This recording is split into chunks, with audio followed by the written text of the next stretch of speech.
Olá, tudo bem? Bem-vindo ao canal Viver de Renda. Se inscreva no canal, deixe o seu like, compartilhe com os amigos. Nos acompanhe também no Instagram, Viver de Renda Canal. Nos acompanhe também no YouTube, no Café com Ações, nosso outro canal. Meu nome é Clóvis Soleiro, sou formado em Administração de Empresas, consultor na área empresarial e invisto na Bolsa desde 2006.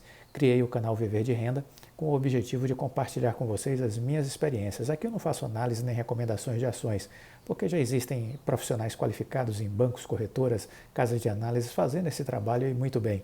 Aqui eu procurei fazer algo diferente, algo que eu não vejo na internet, nas redes sociais, que é compartilhar com vocês a minha trajetória. Eu aqui falo sobre a minha vida profissional, a minha vida enquanto investidor, as coisas que eu aprendi, o que eu fiz que deu certo, o que eu fiz que deu errado. E deste modo, acredito que esse conteúdo possa ter utilidade para você, que assim você possa construir as suas estratégias, ter a sua autonomia e conseguir performar melhor no mundo dos investimentos. O trabalho de quem investe, existe aí um primeiro momento que é estudar a empresa que você identificou como uma oportunidade de investimento, então você vai estudar para confirmar sua tese de investimento. Depois que você investe, você tem que continuar acompanhando todos os resultados dessa empresa, tudo que é notícia sobre essa empresa, você tem que investigar, tem que averiguar, tem que estar atualizado. Isso é super importante para o investidor. Não adianta comprar uma ação e deixar ela na carteira e esquecer, fazer de conta que ela não existe mais. Você tem que ter um trabalho de manutenção do ponto de vista de conhecimento. E aí, no vídeo de hoje, eu vou falar sobre algumas ações que eu tenho em carteira ou que estão no meu radar. Vou começar por uma que está no meu radar, que é a JHSF, uma empresa que tem como foco o cliente classe AA, ou seja, de alto poder aquisitivo, e por conta dessa opção de segmentação de seu público, ela conseguiu excelentes resultados em 2020, a despeito de ter sido um ano prejudicado pela pandemia, que acabou machucando muitas empresas. Mas a JHSF ainda assim conseguiu, face à sua diversificação de negócios, conseguiu performar muito bem. A JHSF é dona de uma construtora, eles constroem casas e apartamentos de alto padrão de luxo, sobretudo a região sudeste é o foco de atuação deles, São Paulo, Rio de Janeiro. Além da construtora, eles têm a parte de hotel e restaurante com a rede Fasano, que é um hotel e restaurante, vamos dizer assim, padrão 5 estrelas, né? Tem o restaurante, além do Fasano, tem o Gero, que é uma outra rede que eles possuem de restaurantes. E, além disso, eles têm um aeroporto em São Paulo para jatos executivos que vem duplicando a cada ano de tamanho, né? E toda uma parte aí de outlet também na área de modas, os shopping centers, entendeu? E sempre tendo essa característica de um público de alto padrão. Então, como é que foi, o que é que os números trouxeram da divulgação recente dos resultados da JHSF? De forma consolidada, o que é que a gente viu? A receita líquida cresceu 84,4% quando a gente pega 2020 e compara com 2019. Crescimento da receita líquida de 84,4%, crescimento fantástico. O lucro bruto cresceu 162,5% comparando 2020 com 2019.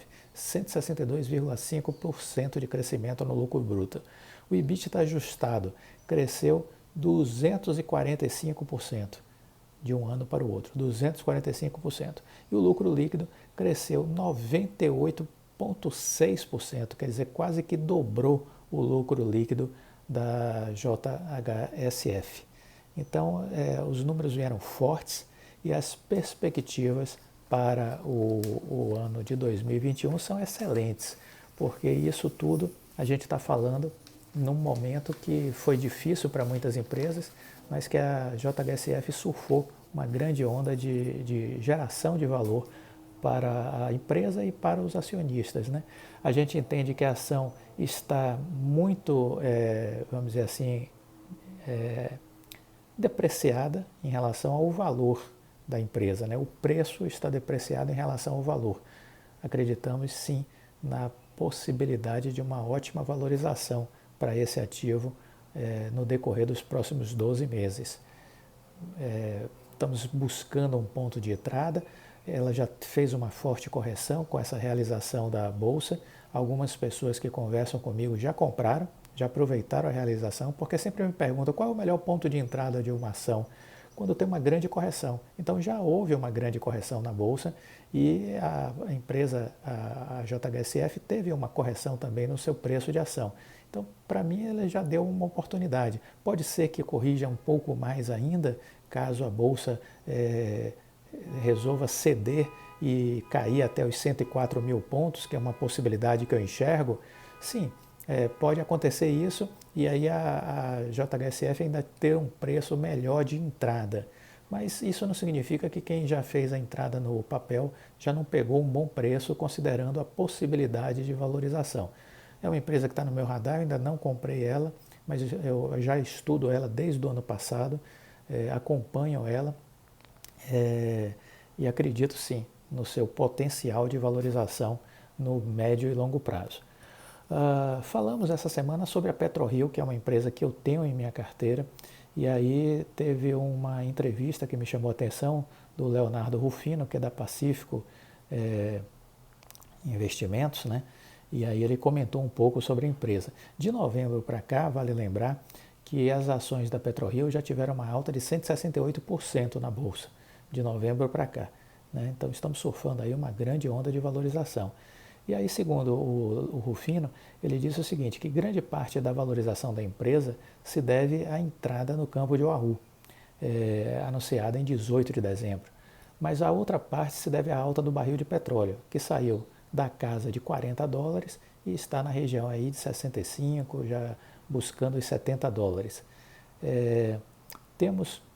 Ele disse, temos uma posição em Prio 3 desde 2018, ela era muito pequena por questões de riscos, como o preço do petróleo, o risco de eventos operacionais como acidentes, governança, levando-se em conta a diferença entre o que o Wahoo pode trazer de receita e o que a empresa pagou, o preço da ação deveria dobrar nas nossas contas, veja vocês.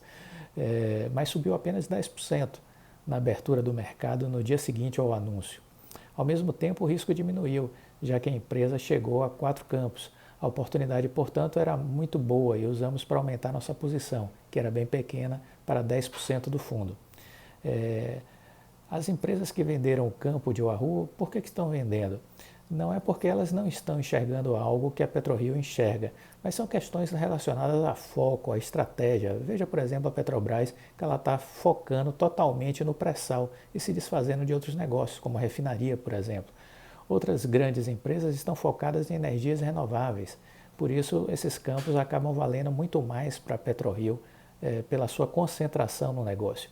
O Wahoo foi descoberto há muito tempo, mas não valia a pena para grandes empresas levar uma plataforma de petróleo para lá. No caso da PetroRio, ela já tinha um navio plataforma ali perto, por isso ela está aproveitando essa infraestrutura que já existe e fazendo a interconexão entre 2 campos de petróleo. Isso reduz dramaticamente os custos da operação, né? Esse custo de extração por barril acaba sendo reduzido, portanto. Hoje, no caso da PetroRio, ele é de cerca de $13 e o barril do petróleo está valendo 65 a $70 no mercado. Mesmo o petróleo da companhia sendo pesado, acaba sendo um negócio lucrativo. Com a Wahoo, a empresa pode dobrar de produção e o lift cost cair ainda mais. No longo prazo, óbvio que a gente tem que olhar o cenário com relação aí à energia elétrica, né, aos carros elétricos, né? Energia elétrica não, os carros elétricos. É uma tendência de mercado, o mundo está caminhando para isso, e isso deve criar uma dinâmica de problemas para essa indústria do petróleo. Por outro lado, isso não é da noite para o dia que vai acontecer, né?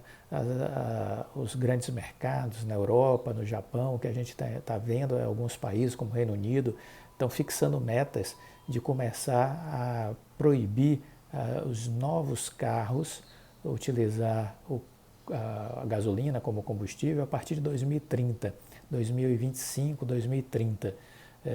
Se não me falha a memória, o Japão fixou 2025 e o Reino Unido 2030, para começar a produção de novos veículos. O que foi produzido até então estará no mercado e continuando a utilizar o combustível derivado do petróleo.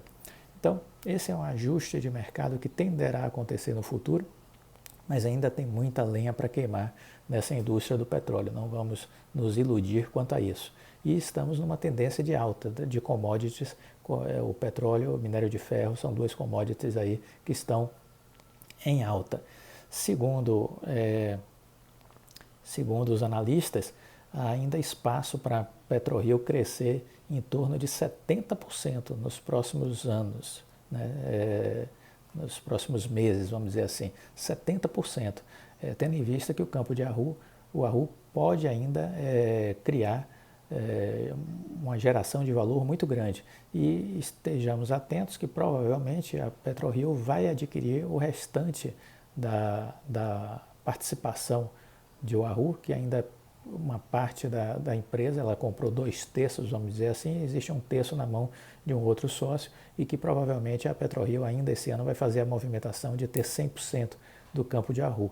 Isso vai nessa linha, nesse sentido de criar mais valor ainda, e isso vai impactar na ação da PetroRio e por isso essa perspectiva de que no médio prazo essas ações ainda possam ter uma valorização na casa aí de 70%, segundo os analistas, né?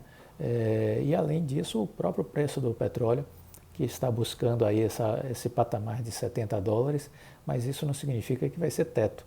É possível que isso suba ainda mais, entendeu?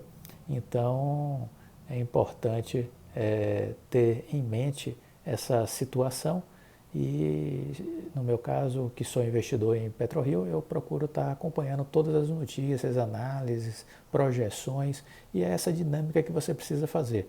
Não interessa em que empresa você investe. Se você escolher uma empresa para investir, você precisa estudar, você precisa acompanhar e isso é um trabalho permanente, entendeu? Por isso que a minha estratégia de investimentos eu recomendo que a pessoa tenha entre 5 e 7 ações, no máximo 8, porque fora isso é humanamente impossível, ao meu ver, uma pessoa só dar conta de acompanhar e estudar mais do que isso de ativos, né? Só se ela não tivesse mais nada para fazer, mas geralmente a gente tem outras atividades, tem outras coisas na vida, né? Então eu recomendo você ter uma carteira de ações limitada a esse número de empresas, e isso é dinâmico, você vai balancear isso conforme o momento, o cenário, as oportunidades, por isso é possível sim e deve ser feito o balanceamento de carteira, né? Balanceamento de ações. Esse foi o nosso vídeo de hoje, espero que você tenha gostado, deixe o seu like se gostou, compartilhe com os amigos e continue nos acompanhando nos próximos vídeos. Fique com Deus e até a próxima. Tchau.